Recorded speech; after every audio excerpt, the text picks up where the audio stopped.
Wait, what if I told you your entire life has been controlled? No, it's not by your circumstances, not by the economy, definitely not by your family, but by the way you think. Ever notice that the way you talk to yourself, check your phone, even how you pray, they are all habits. And here's the thing, research has shown that 40% of your daily actions are habits, not conscious decisions, which means if you do not shape your habits will shape you. Hi, I'm Liz, and welcome to Growing with Liz. Belief lights your path, but habits are what carry you down it. You can believe with all your heart, but without changing your daily routine, your life will remain the same. It goes like this: belief, habits, results. As James Clear said in Atomic Habits, you do not rise to the level of your goals, you fall to the level of your system. Translation: your dreams don't matter if your habits don't match. Here's what nobody tells you: habits compound like interest in a bank account. Every single action you repeat is quietly adding up, shaping who you are becoming, whether you notice it or not. Eat junk food every day. You won't see the damage tomorrow. But give it 2 years and you'll see it in your health, your stress levels, and in your energy. Save a little amount of money every day. At first, it may look like nothing, and you might even start to wonder if it's worth it. But give it 5 years, and you'd have built wealth, stability, and the kind of freedom many people only dream of. Pray, meditate, and journal every day. On day one, you won't feel holy or instantly transformed. But stay consistent, and in 6 months, your peace, clarity, and relationship with God will be unshakable. And that's the power of habits. They don't just create moments, they create momentum, and momentum creates your future. Your habits are literally future you, running on autopilot. The question is, are you creating a future you'll be proud to live in, or one you will regret? Now, let's talk about how habits are formed. Every single habit in your life, good or bad, follows the same circle. Cue, something triggers it. Craving, your brain starts wanting it. Response, you take action. Reward, you feel satisfied. Let me give you a few examples so you understand this better. Let's say for cue, your phone lights up. For craving, you start wondering who's texting you. For response, you check your phone. For reward, dopamine rush. That's it. That little loop is running at the background of your life, almost like autopilot. And here's the thing, once the loop is repeated often enough, your brain wires it in. And that's how habits stick. Think about this.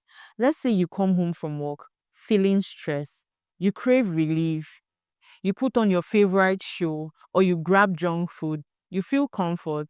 Or let's say you are feeling restless, you crave peace, you pray or you read your Bible, you feel closer to God. Different cue, different craving, but the same loop. The more you repeat it, the stronger it becomes, like having a pathway on your brain that becomes easier and easier to walk down. And that's why bad habits feel so hard to break and good habits take effort to build, because you're literally rewiring your brain every time you run through the circle. The key is, don't just try to break the bad habits, replace the loop. Keep the cue, change the response, and aim for a better reward. And over time, those little changes will reshape your life. Make good habits obvious. Design your environment to nudge you in the right direction. What I mean by this is, if you want to read your Bible at night, put it on your pillow so it will be the first thing you see before you go to bed. Or if you want to eat healthy, put a fresh bowl of fruit on the table, not hidden somewhere in your fridge.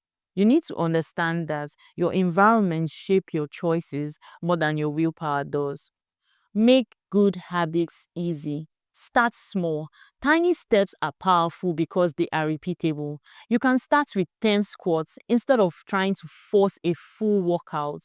Or you can read one chapter instead of promising yourself an hour of reading. Small wins build consistency, and consistency build momentum, which over time will compound into big results. Reward yourself. Habits don't stick without reinforcement. If you finish your workout, you can blast your favorite music. Or if you finish reading a chapter, you can treat yourself to a nice smoothie. Reward signals to your brain that the habit is worth repeating.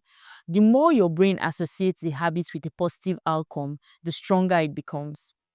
Now, let's flip it. To break bad habits isn't about willpower alone.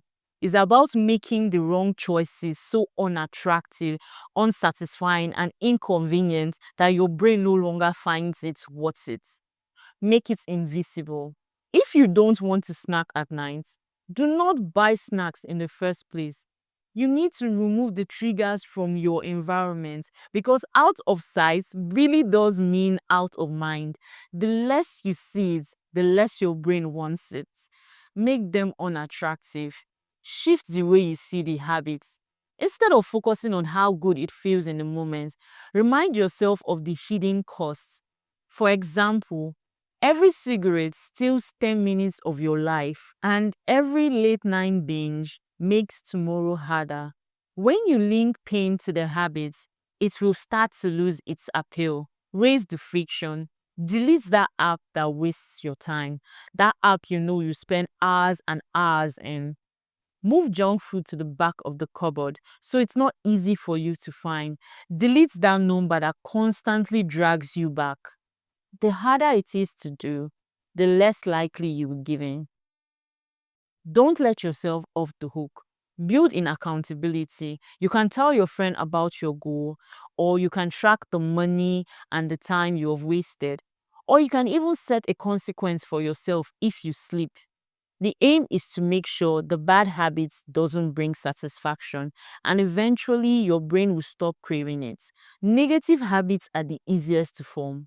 Why? Because the brain is naturally lazy. It is designed to look for shortcuts, instant pleasures, and a path of less resistance. And that's why scrolling on TikTok feels easier than reading a book. Complaining about a situation feels easier than practicing gratitude. And one I am still working on, grabbing snacks feels easier than preparing a healthy meal. The problem, easy now equals hard later. Choosing comfort today automatically signs you up for discomfort tomorrow. And the fast dopamine hit now leads to regret and wasted potential. And the reverse is also true. Hard now equals easy later. Choosing to read your book instead of scrolling on TikTok builds focus. Eating healthy builds strength for tomorrow. Pushing through your workout creates strength, confidence, and momentum. And practicing gratitude rewires your brain for joy and peace. What future are you investing in every day? Because every small decision compounds. Negative habits drain your future, and positive habits build your future. Here's a simple roadmap anyone can follow to build habits that stick. Please don't try to change your whole life in a week because that's the fastest way to a burnout. Just choose one area. Maybe it's drinking more water, exercising, reading a verse, whatever it is. Keep it simple. Master one and then stack more later. Use the 2-minute rule. Shrink your habits down to the minimum bits possible. If you want to read your Bible, start with one verse. If you want to exercise, start with 10 squats. Because the whole point is to get moving. Once you start, momentum will take care of the rest. Stack it on something you already do. Habits grow faster when you attach them to existing routines. For example, if you want to say your affirmations in the morning, you can do it after brushing your teeth. Or you can spend 5 minutes after breakfast journaling. Whatever it is, when you link a new habit to something automatic, it becomes effortless over time. I'm going to tell you this. Never underestimate the power of a smile, a clap, or saying, yes, I did it to yourself because the brain loves reward. So give it one.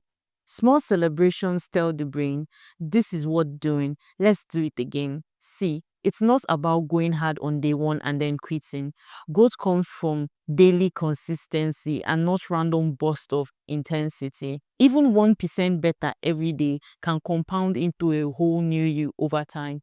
Your life today is the sum of your habits yesterday, and your life tomorrow will be the sum of the habits you start today. So here's what I want you to ask yourself. What small habits can I start today that future me will thank me for?